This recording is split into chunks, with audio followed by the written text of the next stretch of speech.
Hey everyone, it's Lauren Robertson here. I mentioned in a previous video that I am 2 years sober now, and I got so many DMs and private messages from you guys asking me how I did it and what my approach was to stopping drinking. So this video is for you. Thank you so much to those of you who requested that I make this video. So I'm going to share with you 5 things that I did that I believe really helped me to stop drinking alcohol when I realised it was problematic for me, and which have also helped me to stay away from alcohol as well. But before I get on to that, I want to share with you what it was like what my drinking was like and what life was like for me before I actually stopped. And if I seem a little bit nervous sharing this, I've not really talked extensively about this particular subject. A lot of people in my life don't know that I stopped drinking and that I felt I had a problem with it. So this might come as news to some of you. But I really wanted to share this video in service to you. So I really hope that you will take it as such and excuse my nerves. So I didn't realise it at the time, but I really drank to escape from how I was feeling and what my emotions were at the time. My default state was really quite negative. It was feeling not good enough, unwanted, unloved, disrespected, misunderstood, like an outsider, like I didn't belong. All of these sorts of emotions which were really, really difficult to deal with. So when I drank to feel sort of carefree and confident and joyful and brave and uninhibited.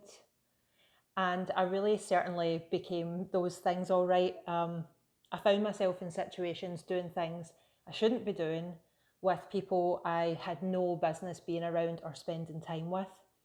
And I said things that I shouldn't have said. And I hurt people that I shouldn't have hurt and never intended to hurt, and none more so than myself. So look, I never lost a job or wrecked a relationship, outwardly because of alcohol. But I did feel for sure that it was eroding my confidence, eroding my self-esteem, eroding my sense of self and my ability to be at ease with people and in ease with certain situations.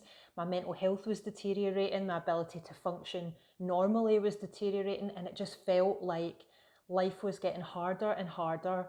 And at first I started to drink more to try to compensate for that, to try to get the same feeling or the same buzz.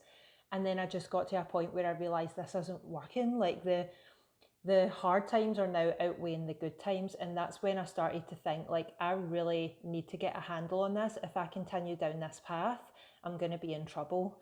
I'm chasing a dragon that has long flown, and it's really time to make a change. So my life went like this, honestly, throughout my teens and 20s, swing balling between really wanting to be an excited, happy, enthusiastic, loving person, and feeling that the only way I was able to do that is when I was drinking. And so I really knew that something had to change. So I finally managed to break the spell when I turned 30. And this is how I did it. So I'm just being honest. This is my experience. I'm not saying that you have to do the same or that your experience should look like this, but this is what worked for me. So step number 1, and by the way, I only really know these things in hindsight, so don't worry if this sounds like, oh, she sounds like she has it all figured out. It's only seeing my drinking in the rear view mirror and having 2 years of sobriety under my belt that's enabling me to see all this right now. So don't worry if you're feel like you're in the woods with it at the moment. I felt exactly the same. So anyway, so number 1 is I decided upon a meaningful purpose. So I had always dreamed of writing a book and having my book published by Hay House. And when that opportunity came into my life, I really did feel like I had a choice to make. So it felt like this higher purpose was sort of beckoning me to it, and this higher purpose was calling me. And the choice that I faced is like, okay, so either alcohol is going to cause me to sacrifice this opportunity, which had been my pattern in the past, or I need to sacrifice alcohol for this opportunity. And I committed to the latter, come hell or high water, because I really, really wanted to write a book and have it published by Hay House. I wanted it more than I wanted alcohol. And for me, that was really the secret. It's like there was something in my life that I finally wanted more than drink. And that's what first enabled me to look at, right, this is serious now. I've got a reason, a real reason that is in my heart of hearts to get sober. And so if you're at that point in your journey, that's where I would suggest you start. Find something that's a higher purpose than the, hollow kind of short-term buzz that the booze gives you. And really just decide to go for that purpose and decide to commit to sacrificing the alcohol instead of sacrificing your purpose and the best life that you could possibly have. So step number 2 is I got in the middle of the bed. And getting in the middle of the bed is a phrase that I first heard when I joined a fellowship, and it really stuck with me. And I want you to just imagine the kind of visual of what that's like. So imagine you're snuggled in the middle of the bed and you've got loved ones around you supporting you, and you're all nice and warm and you're safe on both sides, and you're kind of squished in a little bit so you can't move, but you feel good and really comforted. And that's exactly how I approached getting sober. I surrounded myself with sober people who were on the same journey as me. I surrounded myself with the very best help that I could get my hands on. I joined a sobriety fellowship. I read all of the books that I could, and I listened to audiobooks about sobriety when I went to bed at night, so that I could fall asleep, and just the ideas of sobriety would influence me and marinate in my brain overnight, and that really helped a lot. So some of the resources that were most helpful to me was, like I say, a fellowship for sobriety. There's lots of them out there. You can pick whichever one works for you. I also used Russell Brand's book called Recovery, which was amazing. I used Annie Grace's book called This Naked Mind, which is also amazing. I can't recommend it highly enough. And I just read the first chapter of that and felt like she was writing about me, because wine had been my poison as well. So I really resonated with her journey. And there's also a group called Alcohol Mastery. The guy's name's Kevin. He has loads of videos on YouTube, and that's where my journey to sobriety really first started. I was in a crisis one day and I just looked up how to get sober on YouTube, and his videos popped up, and I binge watched a lot of those. So Russell, Annie, Kevin, if any of you are watching this, thank you so much. You've changed a life, really. So I also stayed away from my old haunts, and I stayed away from people that I used to drink with. No offense to them, I'm not judging anybody, but I just had to for my own sanity. And I also just sort of opted out of any events that orbited around alcohol. And sometimes that did mean opting out of, 21st birthday parties, 30th birthday parties, someone's wedding if I knew that it was going to be a big drinking fest. And so I knew that at that time, if being sober was really the most important thing to me, then that's what I had to do. So that's what I did. So get in the middle of the bed. Don't try to go this alone or do it alone. It's much easier to change, and I teach this as a coach. It's much easier to change when you get into a momentum or a slipstream that somebody else has already created. So if you try to change and get sober on your own, it's really, really hard, because that kind of slipstream of success is not already available to you. You've got to try and create that for yourself. But if you join something where people are already sober and it's easy and it's effortless and they know how to do it and they've got it sorted, and you almost kind of join the momentum of that stream, it makes it a lot easier. So I definitely recommend, if you're wanting to stop drinking, get in the middle of the bed. So step number 3 is a bit controversial probably. So step number 3 is I responded to my feelings of shame. So feelings of shame is something that I've experienced a lot throughout my life, and it's something that I experienced a lot, especially around drinking and the behaviours that I did when I was drinking. And, at first I used to follow a lot of people who said, oh, you must change this emotion of shame. Don't feel shame. La la la, put your fingers in your ears and, ignore any feelings of shame. And to be honest, that didn't work for me. What I did instead is I took my feelings of shame as a signal that I was doing something wrong. I took it as a signal that I was doing something wrong, not in the eyes of anybody else, but something that was wrong by definition of it was out of integrity with who I really am. And that feeling of shame was like a little beacon trying to get my attention to say, you're doing something that isn't really who you are. Please give this some attention. And when I began to do that with my alcohol use, that's when I really began to get sober. You know, when I promised myself I wasn't going to drink and then I drank again and I would get that feeling of shame, you know, I would respond to that by saying, okay, I get it. You know, that feeling's unpleasant and it's because you want me to not go back to that behavior again.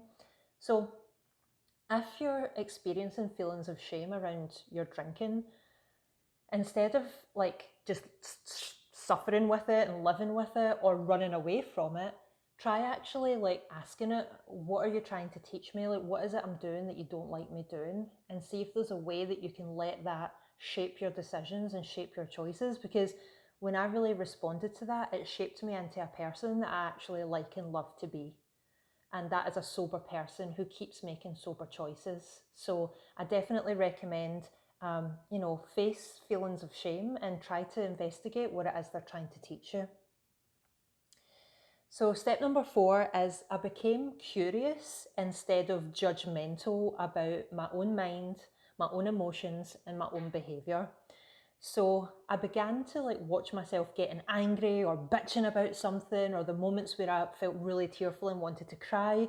And instead of being like harsh with myself about it, I'd find myself sort of taking a step back and watching myself, like my mind and my personality unfold and thinking, why do I feel that way? And that's interesting. So this stimulus created that response. And okay, so that made me want to punch someone. Okay, that's good to know. And I started sort of taking a step back and looking at my own self, like my own personality, with curiosity and non-judgmentalism, and just letting it unfold and being the observer of all of these behaviors. And that really did help me because, you know, instead of trying to drown those emotions, because that had been what it was all about for me with the booze, you know, I was always trying to like not feel those feelings. And I believed that if I was angry or hateful or, you know, furious at someone or resentful about the past or whatever, that I was a bad person. So I was trying not to feel those feelings. And so I was drowning them to try to stay in this kind of high vibe, ultimately, this false high vibe state, instead of actually dealing with my own emotions. So when I stopped ignoring them and I stopped also being judgmental of them, and I just stepped back and was like, okay, so you're angry or you're upset with this, or this has made you tearful and cry, and just sort of started to look at why I was feeling the way I did. That really helped me a lot. It really helped me to change the relationship I had with my own emotional inner landscape and stop making myself wrong for feeling the way I felt. And ultimately that led to like a better emotional state and better feelings within. So again, like I know there's a lot of difficult emotions that are around drinking, and many of you watching this who resonate probably can resonate with this idea of drinking to feel a certain way or to stop feeling a certain way. But ultimately I found that the only way to really be sober and happy was to face the feelings that you were trying to drown in the first place. Curiously, not judgmentally though. So step number 5 is I transformed my relationship with the past. So a lot of the emotions that I was experiencing that I wasn't happy with, like the reasons why I was drinking and I wanted to escape and to feel high and to feel uninhibited, was because I felt very inhibited by my emotions, and a lot of them were related to things that happened in my past. So a lot of my drinking was to do with unhealed trauma, anxiety and feelings of insecurity from my past and from my childhood. So I made the decision to begin working on myself and to heal what I could, to go on a journey to understand my experiences and how they might have affected my mind and my development, and how I felt about myself, and whether or not I felt I could reach for any particular coping strategies. Like I made the commitment to look at myself and to understand those things about myself and to equip myself with those coping strategies, so that when something did, you know, come up or rear its ugly head or whatever, I was equipped to be able to handle it and to cope with it.